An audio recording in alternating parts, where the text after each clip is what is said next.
Gente, estou muito feliz da gente começar mais um Essencial.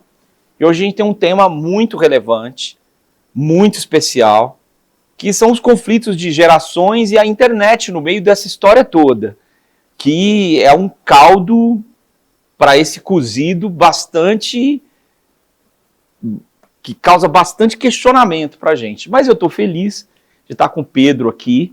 Pedro é um amigo querido, jornalista, publicitário, mas eu conheci o Pedro no Fala Universidades, que é um projeto de site que os próprios universitários constroem junto com a mentoria deles, junto com o trabalho deles, e um site com muita audiência, né? E com um conteúdo bastante relevante, bastante interessante, e evidentemente para lidar com um site, um portal, era melhor dizer isso, com milhares de pessoas diariamente, o Pedro com certeza tinha que lidar com questões que a gente vai conversar hoje. Só para a gente pensar, para a gente começar a conversa, hoje, como é que está a internet e as pessoas com a internet? Como é que você está vendo o movimento que está acontecendo? Hoje, fica difícil para a gente falar para vocês tantos nomes que as gerações têm. Então, a gente não vai ficar usando alfa, Z, nós vamos tentar simplificar essa conversa, mas o que a gente quer dizer é o seguinte: o que está acontecendo hoje nesse movimento social em que as pessoas estão muito diferentes, né? Antigamente alguém ligava, você ligava, a pessoa atendia. Hoje alguém manda um WhatsApp e não quer falar com você, porque já está tudo falado, né?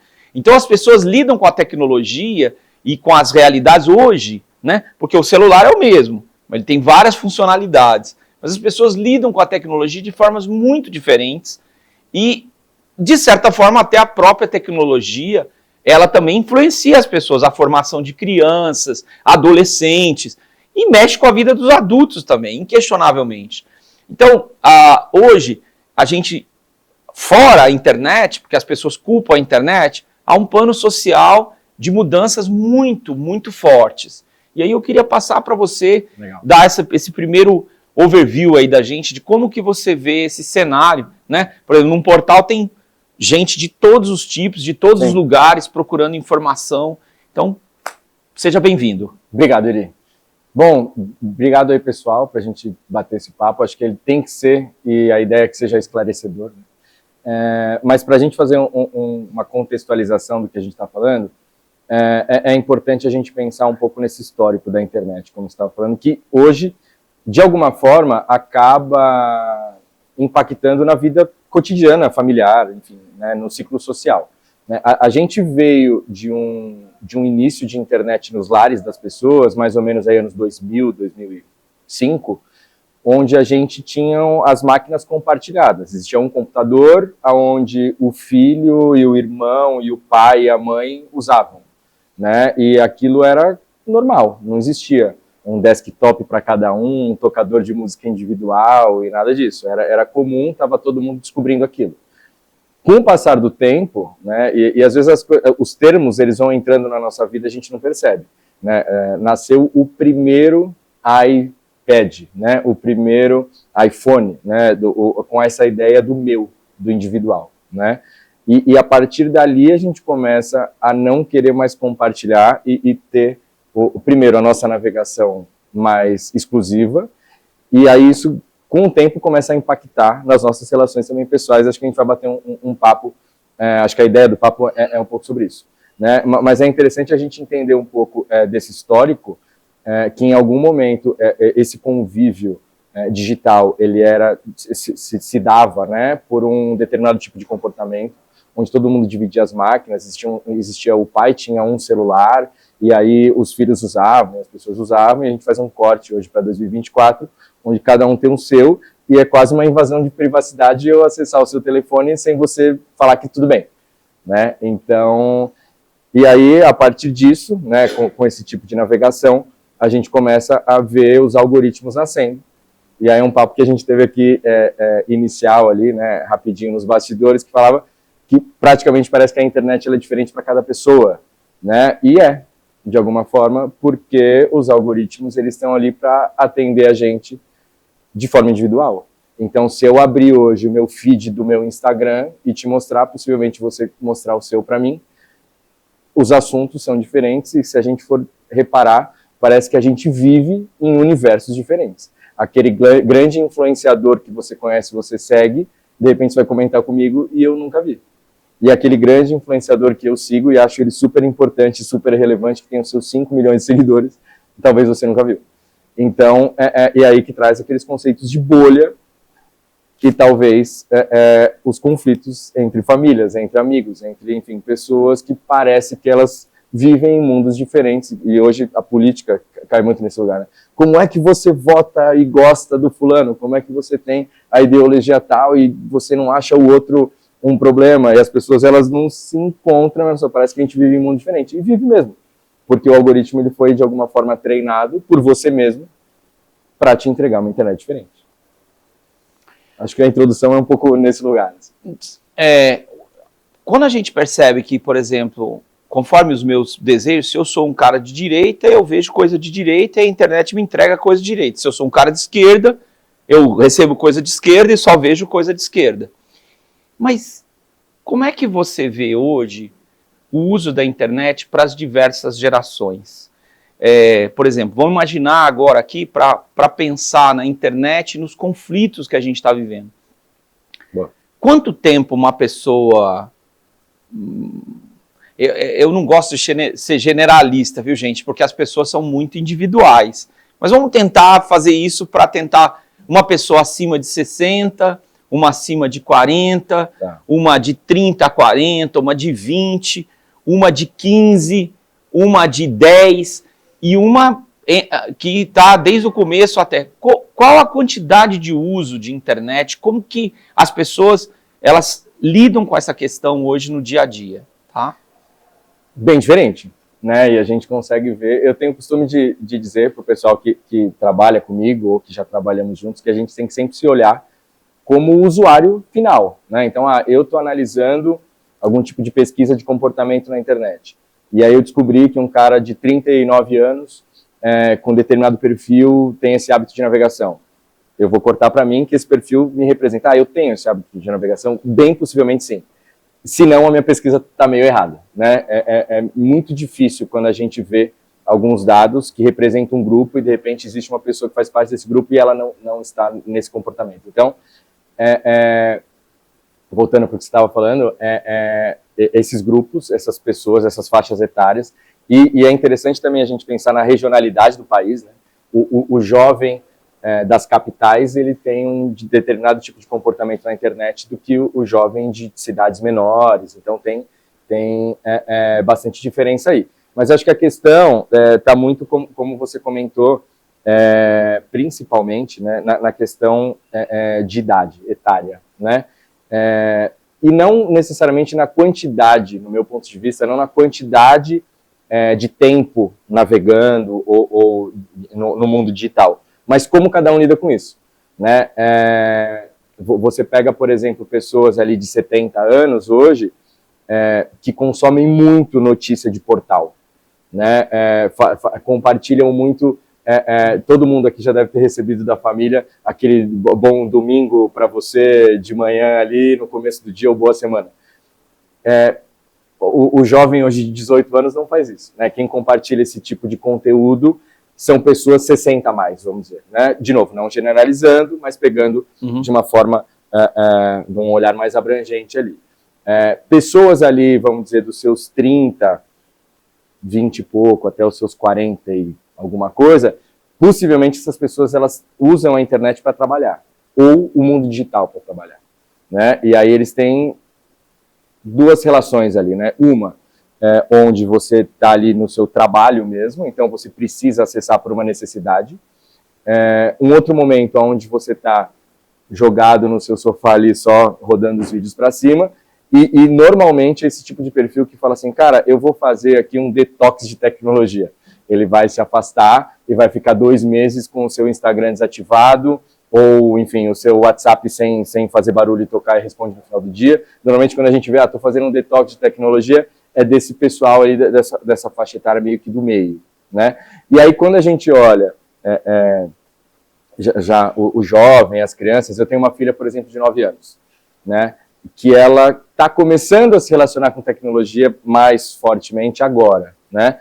Claro, as crianças de hoje, você tem um filho de 11 também, então, perto ali, né, então a gente já viu os nossos filhos assistirem o YouTube desde pequenininho, né, então são crianças ali que já têm um contato com a internet, mesmo que na televisão, já tem contato com a internet, né, não tanto tempo, claro, porque a gente limita, mas já existe, né, e aí quando a gente faz um recorte, por exemplo, para minha filha de 9 anos, ela já está hoje jogando joguinhos, então ela já se relaciona diferente, ela já não se relaciona mais com a internet só na televisão, como alguns anos atrás. Hoje ela se relaciona no tablet e no iPhone também.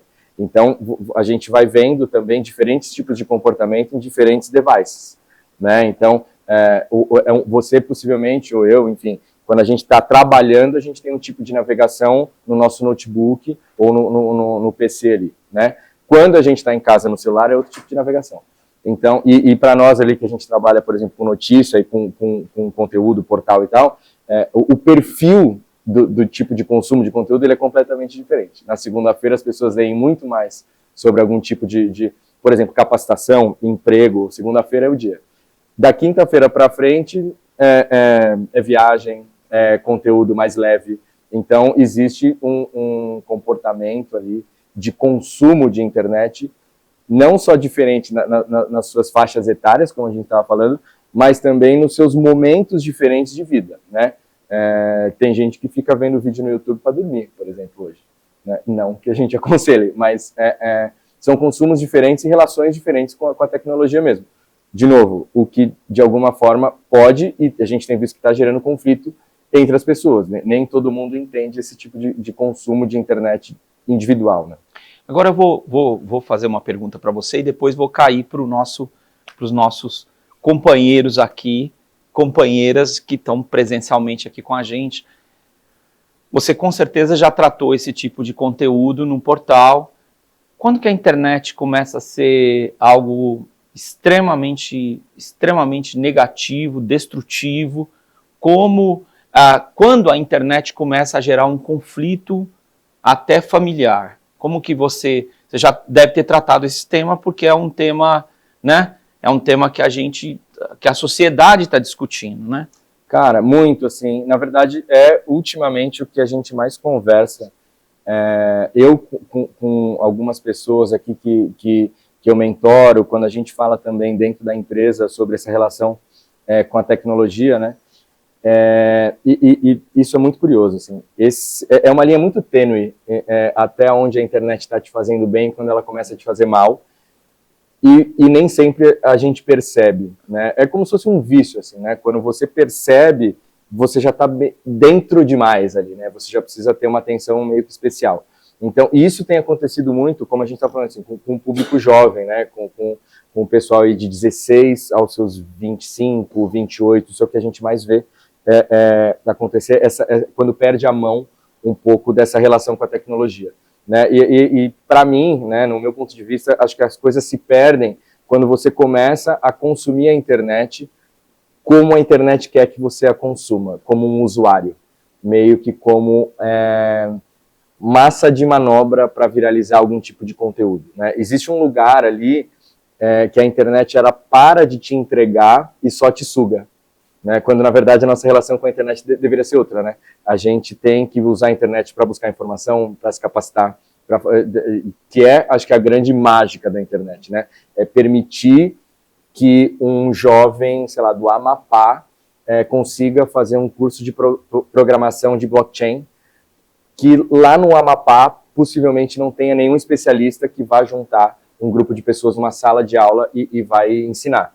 E esse cara só vai conseguir estudar de forma online, digital, né, via, enfim, algum infoproduto, algum curso de capacitação.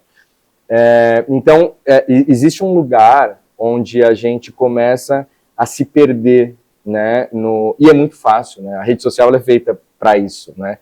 Acho que uma dica acho que é essa, né, quando a gente está consumindo a internet só via rede social, alguma coisa está errada, né, a internet ela não é só o Instagram, nem só o TikTok, nem só o Facebook, né? A internet ela é mais do que isso, né? A internet ela é notícia, a gente tem que entender também que tipo de notícia a gente consome, de onde vem, mas eu acho que, como você estava me perguntando e tentando ser mais objetivo na resposta, quando isso se perde?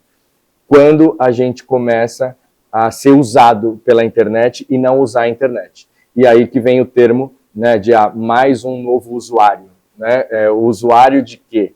Né? Existe uma frase meio conhecida na internet, que os únicos lugares que chamam as pessoas de usuário é a droga e a internet.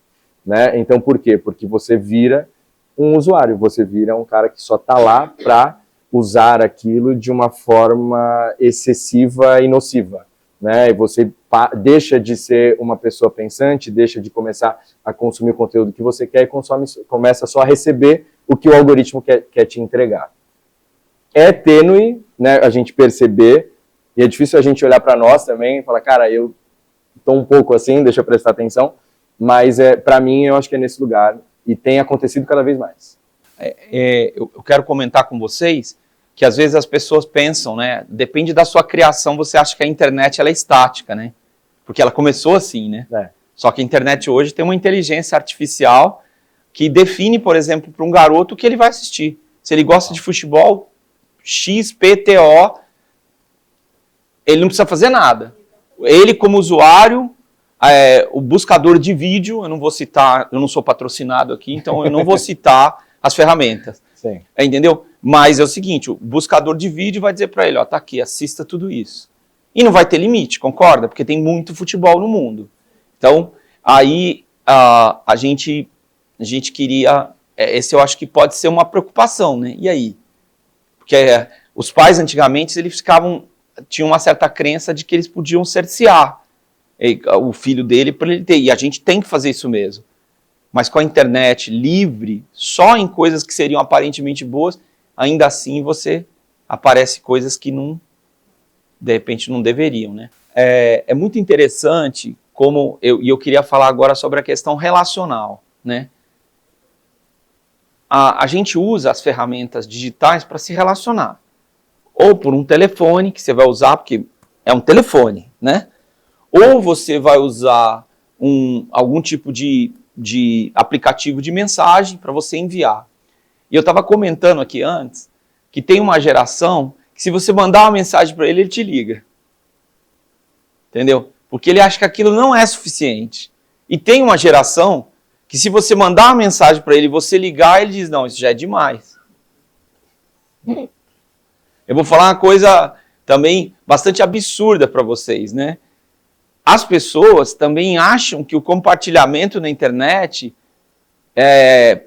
pode ser variado. Então, eu lembro de um episódio que a esposa disse que estava indo embora por um aplicativo. Mandou uma mensagem, eles tinham, acho que 10 anos vividos juntos, e ela mandou uma mensagem para ele, e aí o marido mandou uma mensagem para mim, que a esposa tinha mandado essa mensagem para mim, eu falei, caramba, o que o cara quer, que eu aconselhe na mensagem também? Não. E aí ele continuava escrevendo para mim, olha, nós estamos juntos, e ela mandou uma mensagem para mim, e eu fiquei pensando, e ele mandou outra para mim, né? Então, olha como a gente vê as relações e as ferramentas. Eu queria provocar vocês com uma outra coisa. Eu estudei, uma das graduações que eu fiz, que eu cursei, foi letras, né? E a gente falava muito sobre linguagem. Não existe a gente tem um formato para a linguagem que a gente chama de norma culta, que é o que padroniza você para você falar, para você escrever. Então tem uma norma social de como falar. Mas quem determina as palavras e a comunicação é o falante. Por causa do falante, as coisas mudam, tá? Historicamente, a língua ela não se mantém estática, ela vai mudando. Então, eu queria dizer para vocês que não existe uma maneira só de se comunicar. E que cada geração vai ter um conflito com quem se comunica diferente. Mas você não vai poder evitar que algumas influências elas já estão entre nós. A gente vai poder falar sobre coisas essenciais, mas não sobre formatos, porque os formatos eles vão mudar. E aqui eu não queria discutir com vocês o formato correto, porque eu queria dizer que a sociedade ela vai dizendo, hoje eu estava explicando uma coisa, para que um menino escreve, como muitos de nós escrevemos, se ele pode clicar e falar? Sim. Ele nem sabe que tem que escrever, então ele não precisa escrever. Ele vai saber escrever? Alguns não. Sim. Porque ele usa a ferramenta que fala e procura para ele. E quando você quer digitar, ele fala, não, espera aí. Já resolvo, né? Então, como é que a gente, como famílias, você está vendo a percepção diferente que cada pessoa tem? O que será que pode, na opinião de vocês, depois eu volto para uma pergunta, vou abrir para vocês perguntarem alguma coisa para o Pedro, que trabalha com portal, trabalha com notícia de verdade, com universidade, com isso tudo, mas eu queria fazer uma pergunta para você. Como é que a gente consegue discernir o que está excessivo na vida da nossa família e na nossa vida também? E como é que a gente pode se ajustar nisso aí? Como é que vocês veem isso? A gente já tem um problema, né? Que como cada pessoa tem algo, né? Tem um aplicativo, um device, como ele chamou, cada um tem uma ferramenta, né? Um celular e tal, cada um fica na sua vida, né? Então, independente disso, cada um já tem uma vidinha, seja lá qual for a idade que eles têm, se ele tem uma ferramenta com internet, ele tem uma vida. Como é que a gente pode encontrar um diálogo? Como é que a gente consegue conversar? Quando, veja bem, a sociedade vai já formatando a criança de 10, formatando o menino de 15, formatando o de 20, como aqueles que têm 30, 40 também passaram por uma formatação. Como é que a gente vai se encontrar, né? Porque nem sempre a internet, pelo que a gente está conversando, vai trazer esse encontro. Como é que a gente vai fazer? Posso só fazer um adendo na tua pergunta? E eu acho que, além disso, é entender que, de alguma forma, esse comportamento excessivo, ele tende a piorar. Em que lugar? Quando a gente começa a falar, por exemplo, sobre universos paralelos digitais, né? Quando a gente começa a falar sobre o óculos que te coloca dentro do ambiente virtual, né? O metaverso, né? E isso ainda está muito no campo da teoria, porque ainda a tecnologia de hardware mesmo ainda não tem a entrega para satisfazer o usuário. Mas isso é só questão de tempo, porque a ideia já está colocada, né? Então, hoje, se a gente for parar para pensar, e a gente que trabalha com tecnologia todo dia, o amanhã ele já é meio hoje, né? Então, assim, hoje a gente já vê que os nossos jovens, que as nossas crianças, os nossos filhos ali, eles já estão tendo uma relação de alguma forma tóxica com a internet. E ela ainda nem é tão atrativa quanto ela vai ser daqui a 5 anos, né? Então, a pergunta é essa, né? Tá demais? Sim, tá demais, mas saiba que vai piorar. E como é que a gente começa a colocar esse filtro para melhorar? Primeiro, questão dos limites, né? Acho que os limites eles são saudáveis, eles estão aí justamente para a gente entender e colocá-los, só que acho que a questão, e que para a gente pensar aqui, né? Primeiro, e é isso que foi comentado aqui, né? A internet, o mundo digital, ele não é um inimigo, né? Até porque alienar as crianças ali desse universo claramente não é bom, porque o futuro tá baseado nisso, né? Só que eu acho que é interessante a gente pensar tudo, né? Para a gente colocar limites e regras e tal, a gente precisa entender um pouco dos conceitos, né? Então, e entender um pouco do que é esse universo e, às vezes, principalmente como ele está mudando, né? A internet, o mundo digital, ele é fruto de mudanças constantes, né? Vocês já devem ter se deparado, e você com certeza também, com 2 termos, rede social. Quando começou era redes sociais, agora a gente fala de mídias sociais, né? E por quê? Né? Qual a diferença desses 2 conceitos?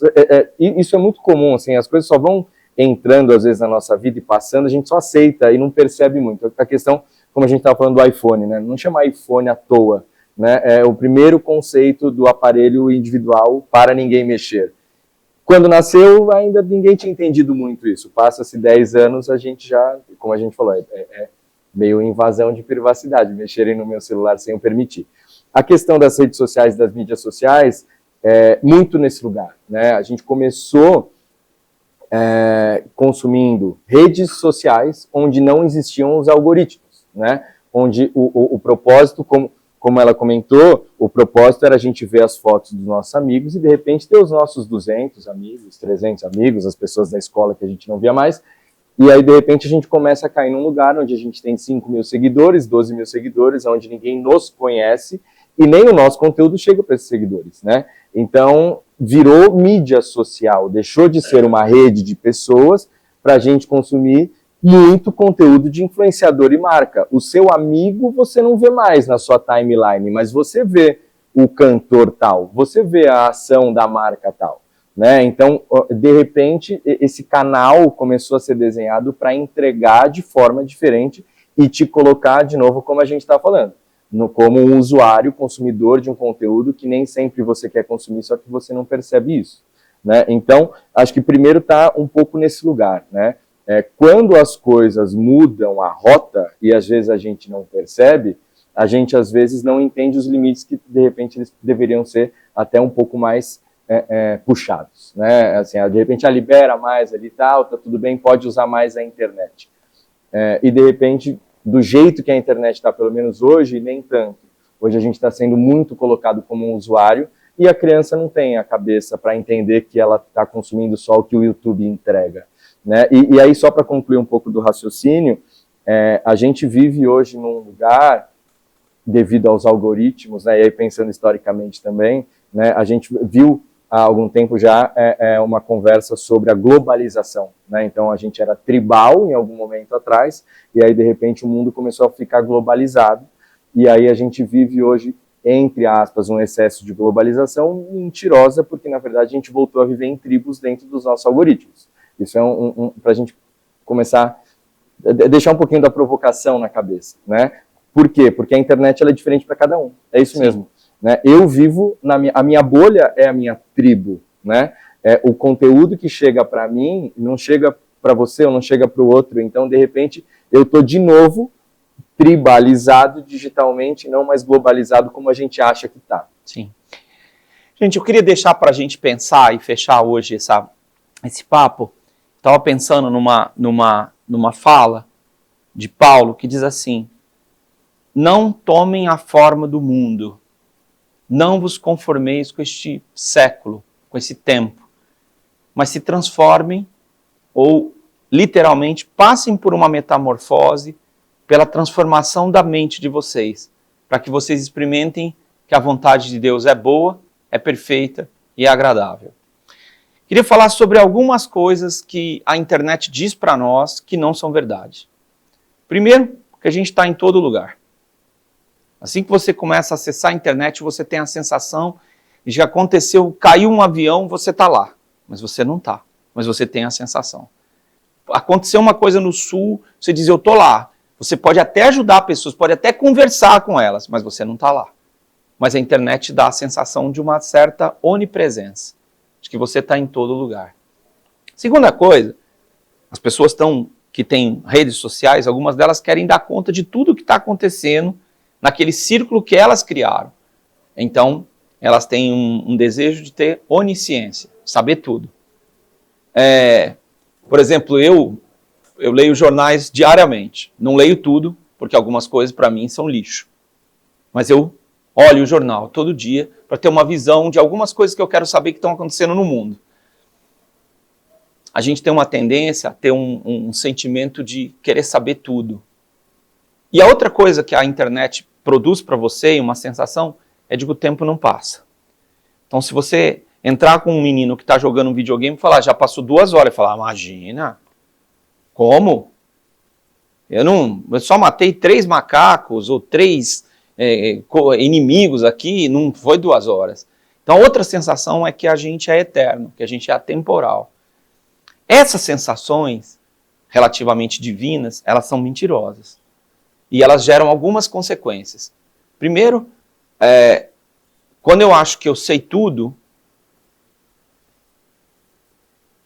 eu estou ficando ignorante, porque eu não sei tudo. Quando eu acho que eu posso tudo, e as pessoas têm uma mania também, está acontecendo um problema lá, então eu vou juntar meus amigos e vou resolver o problema. Como se houvesse um poder nosso para resolver todos os problemas do mundo. E algumas pessoas engajam-se, depende da convivência delas com a internet, que elas acham que elas podem mudar o mundo. Eu já convivi com muita gente que é influenciador e tal. Então, o cara pensa que ele vai mudar o tempo todo. Só que isso gera uma coisa chamada ansiedade. Por quê? Porque eu não posso mudar o mundo sozinho. Eu preciso de Deus. E eu preciso que a minha mente ela se abra e não se feche. E às vezes o que acontece é que eu estou sendo formatado por esse século. Por informações que chegam para mim e que, entendeu? Estou longe de um usuário de mídias sociais, mas eu lembro que uma semana eu acessei 2 vezes, na segunda vez estavam me mostrando um monte de propaganda de gato. Eu falei, não quero ver isso. Não quero saber desse gato, né? Eu acho que resolveram que eu era um usuário de gato, mas eu não queria ver, não sei, alguém mexeu, né? Então, eu quero te dizer que eu preciso ter minha mente aberta. E eu não quero dizer, por exemplo, que a internet não pode te ajudar a ver coisas que você não tinha acesso, tá? Por exemplo, as bibliotecas do mundo estão abertas para você. Não estavam. Hoje, se você quer um livro, você clica e ele chega. Antigamente, você tinha que ir num lugar, buscar aquele livro, que só tinha um lugar. Existia isso. Então, abra sua mente. Transforme a sua mente. Mas como? Com a presença de Deus verdadeiro, não o Deus desse mundo, que vai te dar a impressão de que você pode tudo, que você está em todo lugar e que você tem todo o tempo do mundo. Todas essas 3 coisas são mentira. Você não sabe tudo, não pode tudo e não tem todo o tempo do mundo. Pelo contrário, se você não pensar o que está acontecendo, você vai perder sua vida, né?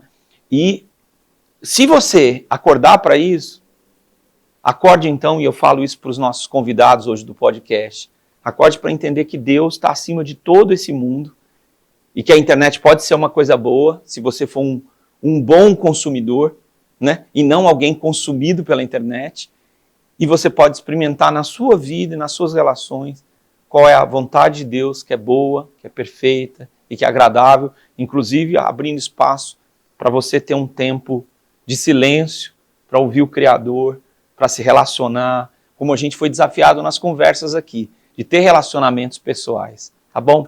E é com isso que eu concluo a minha palavra para vocês hoje, o nosso encontro, já agradecendo o Pedro, depois nós vamos agradecer aqui num momento à parte, e agradecendo vocês aí, com aplauso por vocês terem estado aqui com a gente, e nós vamos para o nosso coffee break, viu?